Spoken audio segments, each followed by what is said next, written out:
We often think of marketing as this fixed playbook, don't we?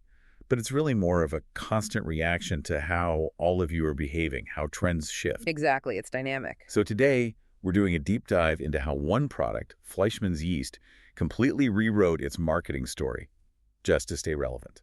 Pretty fascinating stuff. It really is. What's so interesting here is seeing how such a basic product, something so strongly tied to just one use, could adapt so well dramatically. Right.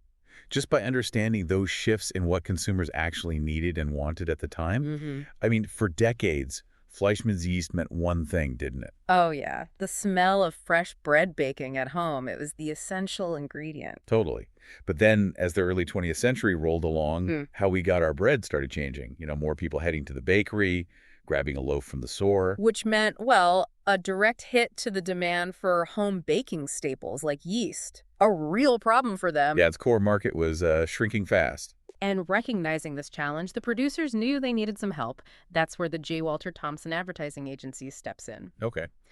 So our mission today really is to understand just how this strategic rethink, this repositioning, actually saved the product. All right, let's unpack that first big change then, because the Thompson Agency didn't just, tweak a few ads, did they? No, not at all. It was a complete 180. They started promoting yeast not for baking anymore, but as a significant source of vitamins with, real health benefits. Wow. That's a leap. From baking ingredient to health supplement. A truly radical shift. Suddenly, yeast wasn't just the soul of bread, as they used to call it. Right. It was positioned as something inherently good for your health. They really tapped into that growing interest in scientific advancements and the whole idea of food as medicine that was bubbling up back then. That's really clever timing. Yeah. But wasn't it a huge risk? Weren't people just confused, yeast for vitamins? You'd think so. It's a great question, but it seems like it worked. The health angle resonated enough. Okay, so that's one major pivot. But then, incredibly, not long after that vitamin push, they did it again. They did. Fleischmann's yeast was rebranded this time, get this, as a natural laxative. Seriously, from vitamins to regularity. Precisely.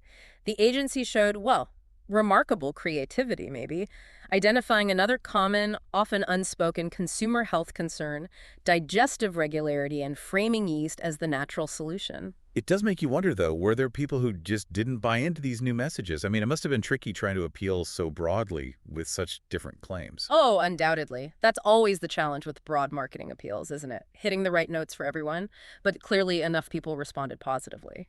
It's just amazing how adaptable one simple product could be made to seem. So these weren't small tweaks. They were huge leaps in how they presented yeast. And the bottom line, what was the result? Increased sales. Simple as that.